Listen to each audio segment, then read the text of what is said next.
Sveiki, kaip pastebėjau, pasiekiau 1000 prenumeratorių, ko niekada negalvojau pasiekti, nes kai pradėjau kelt video ten su visokiam 20 peržiūrų, tai jau galvojau, kad nieko neišeis, bet va, žiūrėk ir po biški.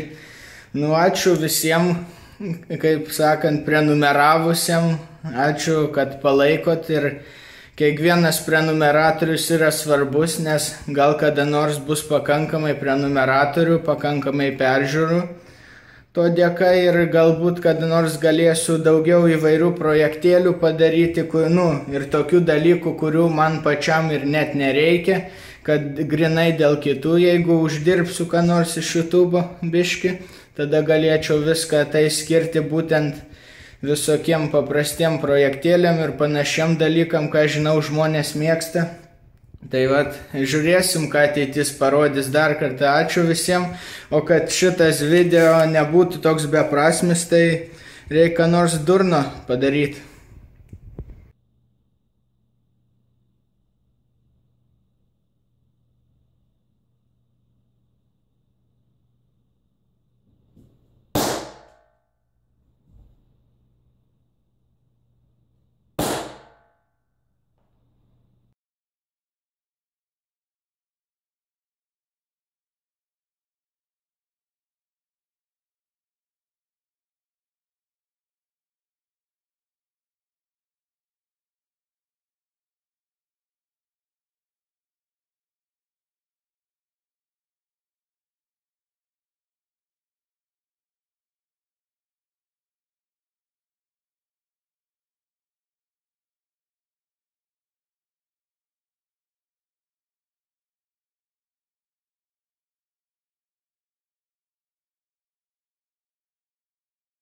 Štai kodėl, vaikučiai, nejungiame kondensatorių atvirkščiai.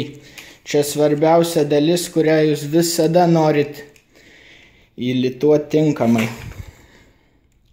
Ir štai kas atsitinka, jeigu neįlituoja tinkamai.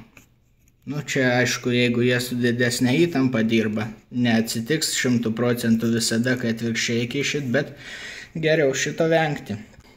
Ačiū dar kartą visiems prenumeravusiam, aš, kaip sakant, stengiuosi savo kanalą padaryti įdomų, tiek ir visai žaliem, tiek ir labiau patyrusiam, tai bus ateityje dar daug video ir jei patiko, prenumeruokite, jei dar neprenumeravot.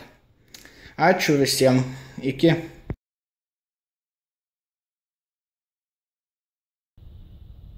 Nesimato nei elektronų, nei nieko.